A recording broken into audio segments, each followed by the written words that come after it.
go buy a $50,000 calf and you show it like crap out there or something. Okay? So, Keep believing. where's showmanship 1?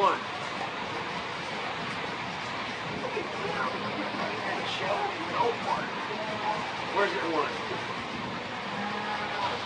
Huh? Where do you win showmanship? In the ring. Everybody agree? In the ring? No. How many people disagree? Oh, I got a lot of people disagree. Where's it 1? At home. We win it at home. And I'll tell another story. I got a lot of stories, so I got to watch my stories when my talk got too long. So I had a Asian acting. And I had a kid, and she liked it because it pissed me off, and she would tell everybody that she only worked her calves 3 days a week. I got beef masters, it doesn't matter. No. How many days a week do we work our calves? How many? Huh? Every day. That's good. I'll pick the right kid. Okay? Guys, this is way too competitive of a hobby to do it part-time. And I'm not joking when I say we don't ever spend that much. Never did. My kids are old. But we don't spend that kind of money. And my customers don't spend that kind of money. But there's people spending Somebody bought a $100,000 steer from Cromwell 2 months ago. Okay? That's what we're competing against. Now, I don't know anything about who bought that, so I'm not talking about anybody. But, you know, a lot of people think they can, like that kid I'm talking about, you can go buy your banners and your buckets. If you buy a $50,000 calf and you don't feed it, work it, and show it right, it ain't gonna win, okay? You've got to do all the parts right. And so it's way too competitive of a hobby. You've got to be out there doing everything right. And when you go to the barn, you have to be intentional. You know what that means? Kind of a bigger word, right? You know what that means? So you got to be intentional. So whenever I go in the barn, I don't just go and throw the feed in there and go back to the house and play Nintendo. Okay? In my barn, me and my kids stayed in the barn. Our cattle are eating, we're watching. Now we might be picking up food or whatever we're doing, right? But we're always in the barn and we're paying attention to our cattle. Because what you have to realize, I can walk in the barn and tell my kids that their calves are sick or not. Why? Because I know the calf. I guarantee you kids, your mom knows, your dad might not, but your mom knows when you're sick or you're not yourself. Your dad probably doesn't feel good on that, right? It's almost Mother's Day, right? And so it's the same thing. If you spend time with your calf, you know when something's wrong with it. If it's kind of hanging its head low, or its ears are lower, or maybe its eyes don't look right. My kids will come and say, something's wrong with Chris, whoever, Phoebe or whoever the guy, right? So we are preventing it, and I get boluses and put them in there. I think we had 2 calves we ever took to a vet for a major vet experience, okay? And that's out of a lot of calves over the whole year. My son and daughter are 4 years apart, so that was 14 years of showing calves, okay? Because we paid attention to our animals. Guess what? Animals that don't get sick perform better, right? Animals that get sick, you're constantly going on feed, they're losing weight, and especially steers. You can't be losing weight on steers. Most people, if you're not gaining every day, you're not going to get there when you're supposed to get there. Same thing with heifers, though. I mean, if you're a heifer, I did a nutrition consult on a heifer yesterday, and it weighed 700 pounds, and it needs to weigh 1,100 pounds. And that kid knows what happened. We're all right, we're good with that. We know you got to catch up. But because of things that happen, we get behind. Your cattle get sick, you get behind. Your calf doesn't grow as much, it doesn't gain as much. Heifers are scared. So we got to be intentional when we go in that barn. Y'all like, this is a showmanship, right?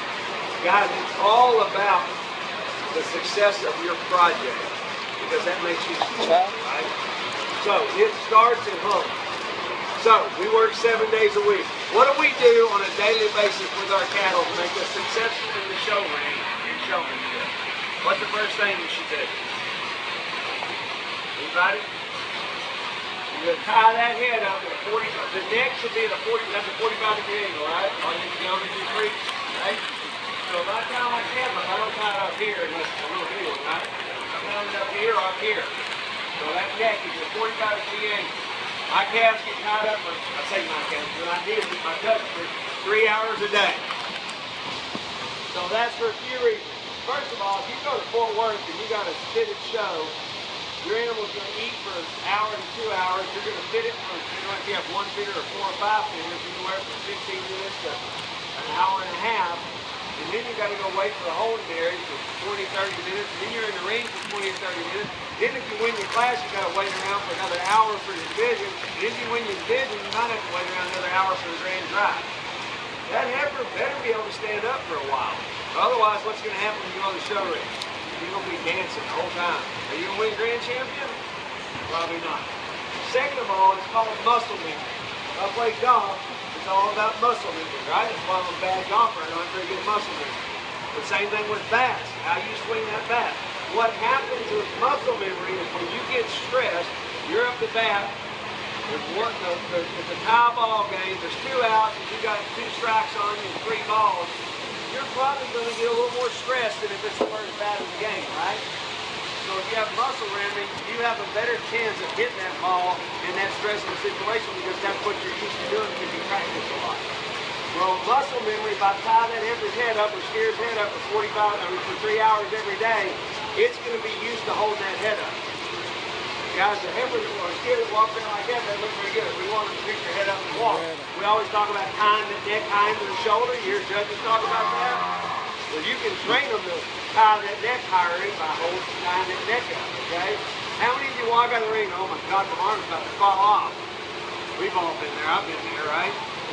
Well, if you tie that head up and it learns to hold its head up, your arm doesn't fall off when you walk out of the show ring because it holds its head up for you.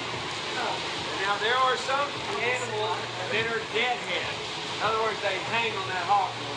Now they've come out with this great invention.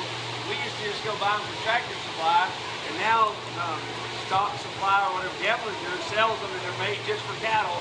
And it's a bungee, and you hang it from your roof. Hopefully your roof's not as tall as this. And you tie them up, and that bungee continually pulls on you. So like that. I usually make that full track. Like this, tie them up, and you change them, right? I had a steer that I'm off my steer, and I was off ready for it. It wouldn't hold his head up, and I put it on there, and like in 2 hours, that calf was fixed and held his head up.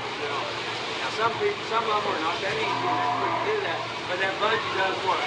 So we got to tie their head up, okay? Second of all, we've got to teach them to lead. So we want our head, everybody agree we want a 45-degree angle on that head, and then if that calf won't lead, what are we going to do? Pull on the halter, right? When I pull on the halter, what does the head do?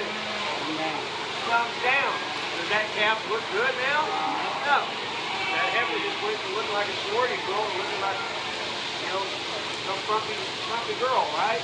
We want a sorority girl walking around, right? That's how we want our heifer to look. We want our steers to look like a fraternity boy, right?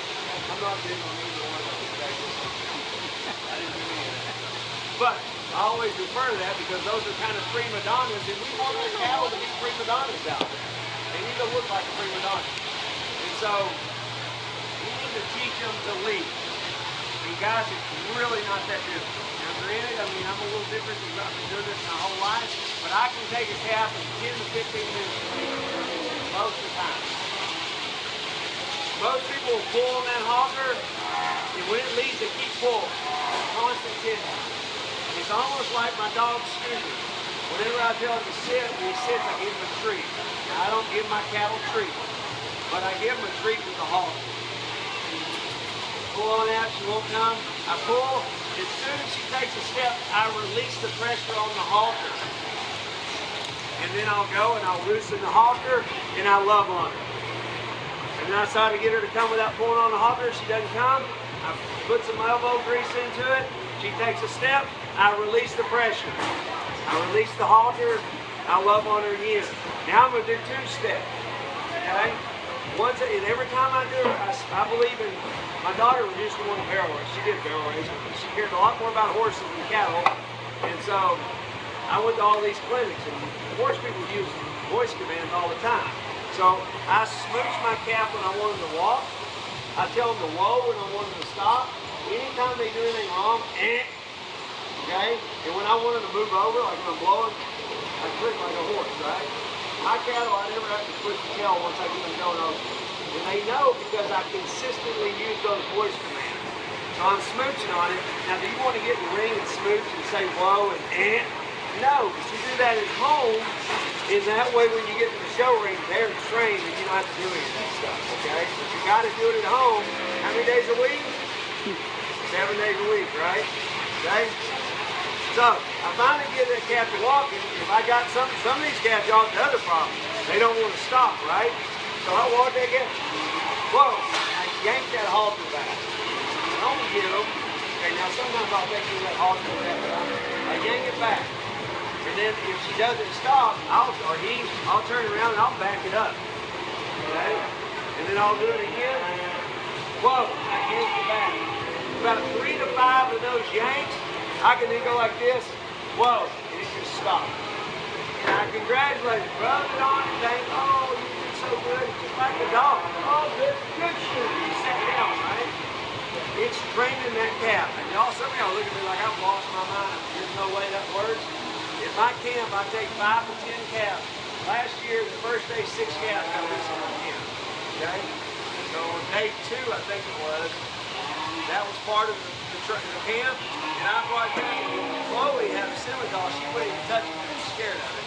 And Chloe's a pretty good showman, right? And I got that calf. And these kids were sitting in a pen about this big all the way around the pen. I took that calf in here, and in 15 minutes, I had that calf follow me and stop it. I took it out, Chloe took it and got away from it. Because Chloe has not worked on it ever because she's scared of it and not trained it to do that. But in 15 minutes, I had that calf. The halter was, I didn't close my hand. It didn't follow me. I said, whoa, and stop. Follow me, I said, whoa, and stop. When I walk in that show ring, or if my kid walks in that show ring, walk in there, and I'm just like this. I don't have to even hold the head up. It does it for me. Because I've trained it to hold the head up on there, and I've trained it to follow me now. Okay? So now what's the last thing we got to worry about the wind showmanship? This is the most obvious one that nobody said yet. What do we got to do in the show ring? Set them up. How many times should we set a calf up each day? 20 times. Okay, you're doing good. I like it. You just look Presley's up there answering, but he's busy videoing. I'll sign autographs later, Presley. So 20 times. My son thought he was cute, right? Okay. Profile. I'm done, Dad. We're going to set up a butt shot. We went to the weekend show and I'm like, what's going on? Oh, I do profile. And now, and I even changed it. I want a profile, butt shot, profile, butt shot. That way you can't determine. Because what he do is like, oh, it's a profile, that's one. It's a profile, that's two. Oh, that wasn't a profile, so I'll do a butt shot this time. Now here's the thing, I didn't even do this with my kids, but you can train them to walk into a butt shot just like you do a profile. Got my show stick. I got a show stick in there for me.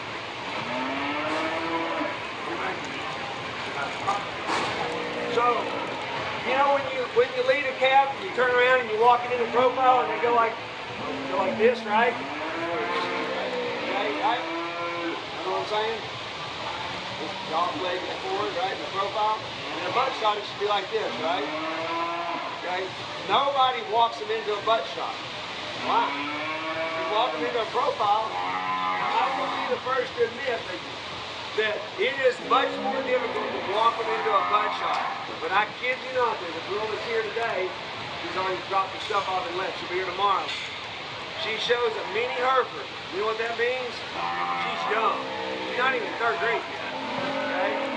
She can stop her mini Hereford in a butt shot. So don't tell me you can't do it. I don't even know. She's probably 7 or 8 years old. A 7 and 8-year-old, 7 or 8-year-old can do it. Anybody can do it. Right?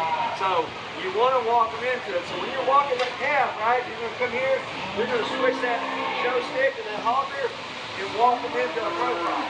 It's kind of like that, right? Smooth. Okay, now let me talk about a pet peeve of mine. How many of y'all set them up in a butt shot, side by side with their back feet? Nobody. Not one person does that? He's better. He's been like 18. Yeah. You do? So 3 people do? 4 or 5? How many of you, this is your profile? The rest of you raise your hand now. That's the only 2 things you, well, I guess you can do this, right? So why do we, first of all, why do you scissor your calf in a butt shot? Why do you scissor your legs in a butt shot? so they can have a good butt. Okay? So,